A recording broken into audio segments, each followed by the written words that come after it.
Hey everyone, welcome back to Corporate Decoder, the place where we decode the hidden messages in corporate filings. And today we got a report from Majestic Ideal Holdings. Limited the numbers might just tell a story we weren't expecting, so buckle up. This is their Form 6K, which is like a snapshot of what is happening with a foreign company listed here. They're re-announcing their first half 2025 financial results, and it looks like things are certainly moving. Let us dive in and see what the numbers are telling us. And before we get into the nitty-gritty, if you like having complex financial news broken down in plain English, make sure you subscribe. We also have a Discord community linked in the description below where you can chat with us and other finance enthusiasts about these reports. Alright, so Majestic Ideal Holdings Limited has put out their unaudited financial results for the first half of 2025.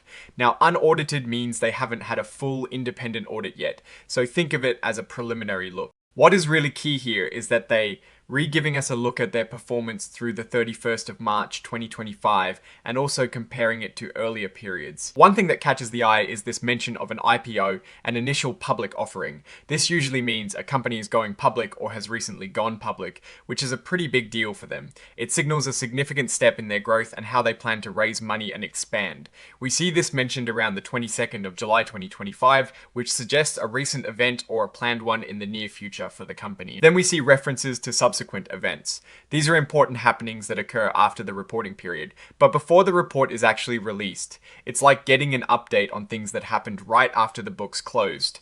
They're talking about a 1-year loan agreement with Bank of China, signed around May 2025. Loans are always interesting because they show how a company is financing its operations or growth. A 1-year loan suggests a short-term need for funds, possibly for working capital or a specific project. This is a real marker for how they are managing their short-term debt. We also see mentions of restricted assets. This means certain assets the company owns are set aside and usually cannot be used for general business purposes. They might be pledged as collateral for loans, for example. Seeing this throughout different periods gives us an idea of what assets are tied up. For instance, there are restricted assets mentioned for both the period ending the 30th of September 2024 and the 31st of March 2025.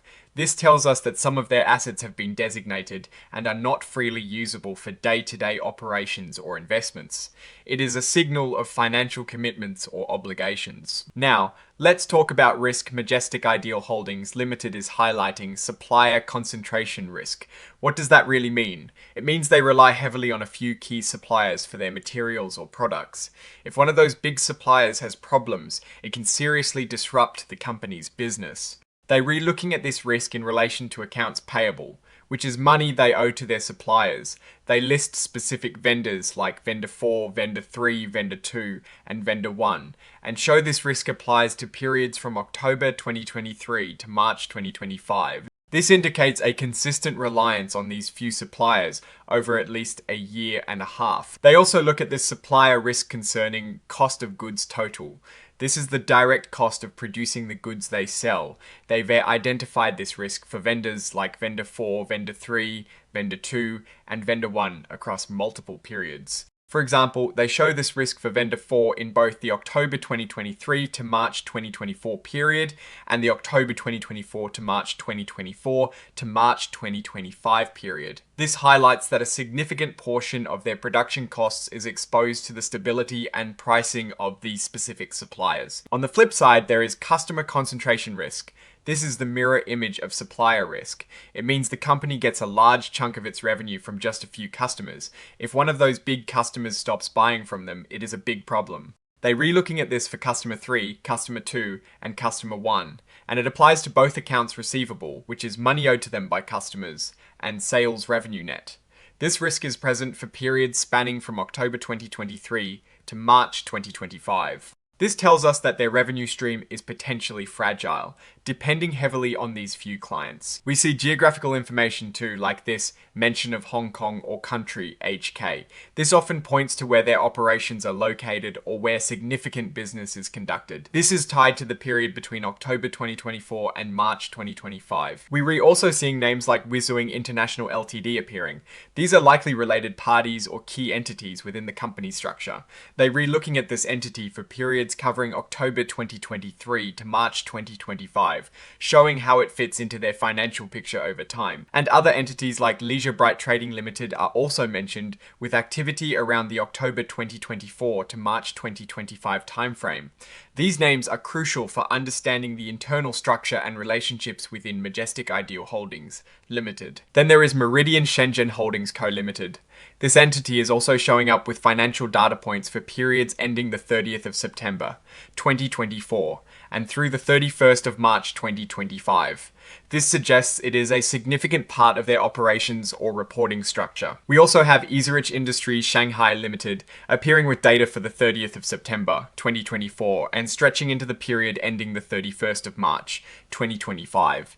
These recurring entities suggest they are core to the business. Meridian Group Holdings Limited is another name that pops up with data points for the 30th of September 2024 and the 31st of March 2025. Seeing multiple Meridian entities suggests a larger group structure where these subsidiaries play distinct roles. Meridian Industries Limited is also present, with financial figures for the 30th of September 2024 and the 31st of March 2025. The consistent appearance of various Meridian entities indicates a group with diversified operations or reporting segments. And then there is Miss Lee, who is listed with financial data points for the 30th of September 2024 and the 31st of March 2025.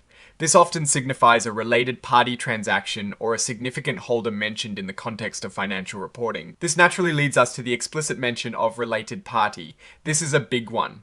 It means transactions or relationships with individuals or entities that are connected to the company in some way, like major shareholders or executives. This kind of disclosure highlights potential conflicts of interest or special arrangements.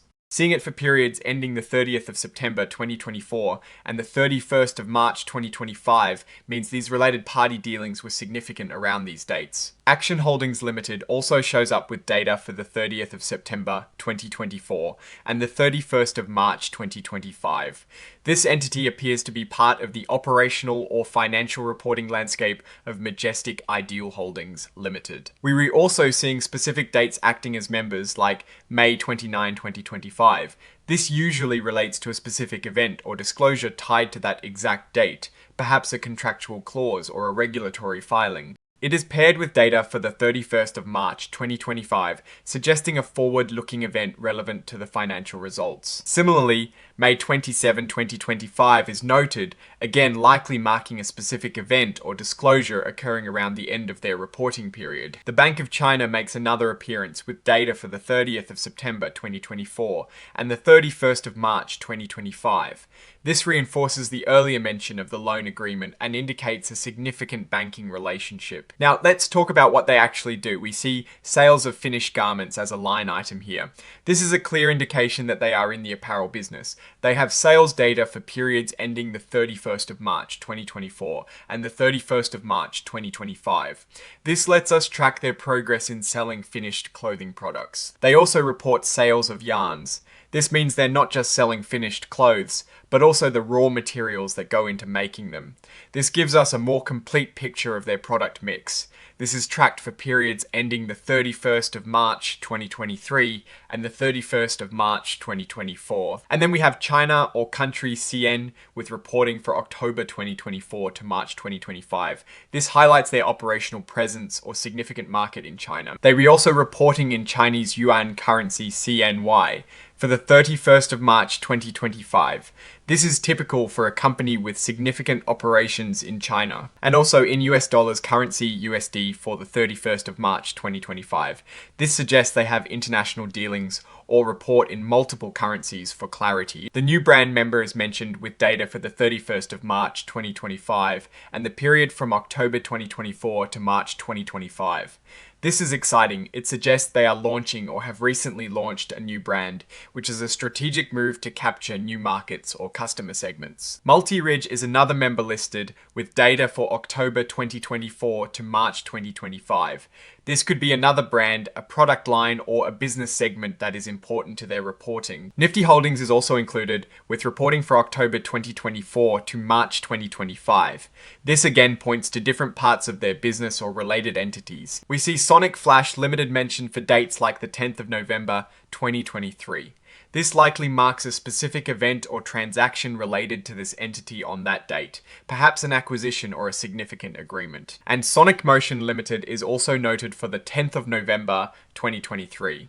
Similar to Sonic Flash Limited, this date likely signifies a key event for this entity. Mr. Kim Sunday Chan is listed with data for October 2024 to March 2025.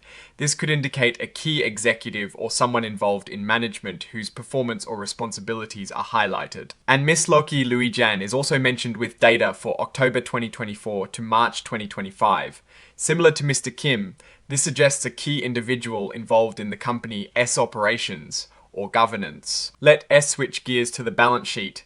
We see retained earnings for the 31st of March 2025. Retained earnings are the profits a company has kept over time, not paid out as dividends. This is a core measure of a company S accumulated profitability. Then there is accumulated other comprehensive income.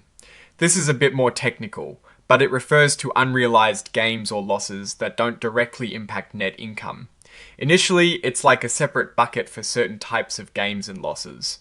We see this for the 31st of March 2025, and also for the periods the 1st of October 2024 to the 31st of March 2025, and the 1st of October 2023 to the 31st of March 2024. Tracking this shows how these less common gains and losses are affecting the company S overall equity. Statutory reserves are funds that a company is legally required to set aside. This is common in some jurisdictions and indicates compliance with regulatory requirements. They are listed for the 31st of March 2025 and other comparable periods. Finally, common stock is a fundamental part of a company S equity. It represents the ownership of shareholders. We see this for various end dates including the 31st of March 2025, the 30th of September 2024 and the 31st of March 2024. This tells us about the company S capital structure. We see Leisure Bright Trading Limited again, with data for the 30th of September 2024 and the 31st of March 2025. This shows its continued relevance in their reporting. And Leisure Bright, also noted with data from October 2024 to March 2025.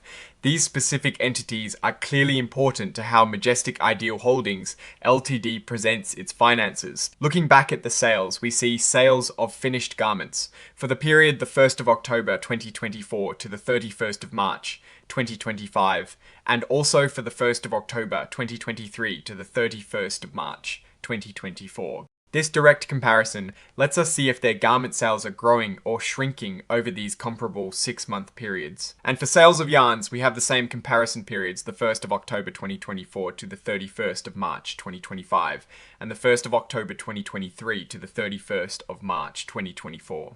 Again, this shows the trend in their yarn sales. Now, looking at these results more broadly, Majestic Ideal Holdings Limited seems to be a company in the apparel and textile business, with operations spanning China and potentially Hong Kong.